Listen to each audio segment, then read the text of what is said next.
27 September रोजी देशभरात देवरा हा चित्रपट रिलीज झाला।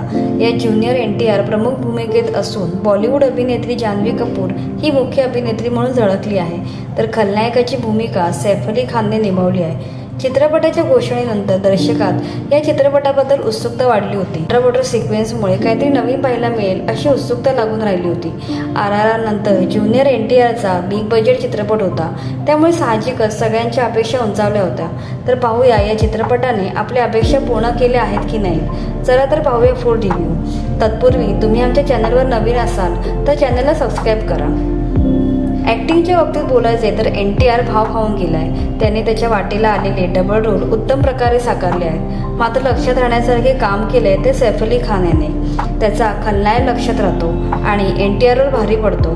जान्हवी कपूरच्या वाटेला फारसे काही आले नाही, फक्त गाण्यामध्ये तिचा वावर लक्षात राहतो, बाकी तिला सिनेमाला फारसा रोल नाहीये। स्टोरीच्या बाबतीत बोलायचे तर कथा बाहुबली सिनेमाशी मिळती जुळती आहे, फक्त घटना समुद्रावर घडतात एवढाच काय तो फरक आहे। त्यामुळे कथा ओळखीशी वाटत राहते, पटकथा लेखनही निराश करते।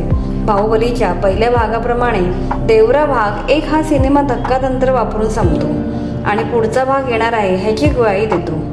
डायरेक्शनच्या बाबतीत बोलायचे तर शिवा यांनी चांगले काम केले आहे, मात्र चित्रपटाची कथा फारच गुंतागुंतीची बनवून त्याने आपल्या पायावर धोंडा मारून घेतला आहे। त्यामुळे कधी कधी चित्रपटाची लिंक तुटल्यासारखी वाटते।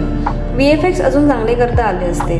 पाण्यातील फायटिंग सीन्स तेवढा प्रभाव दाखवत नाही। जे महत्त्वाचे सीन्स होते ते सर्व ट्रेलरमध्ये आपण पाहिले होते, त्यामुळे चित्रपटात नवीन काहीच पाहायला मिळत नाही, म्हणून हिरमोड होतो। एकूणच हा मूवी बाहुबली सिनेमाची नक्कल करायला जातो, मात्र अपयशी ठरतो।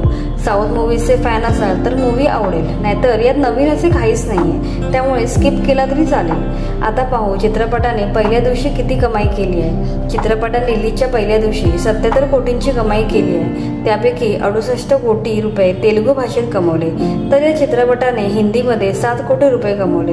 कन्नड व मल्याळममध्ये मिळून 2 कोटी रुपयांची कमाई केली आहे। या चित्रपटासोबत इतर कोणतेही मोठे चित्रपट रिलीज झाले नाहीत, यामुळे वीकेंडला या चित्रपटाच्या कमाईत वाढ होण्याची शक्यता आहे।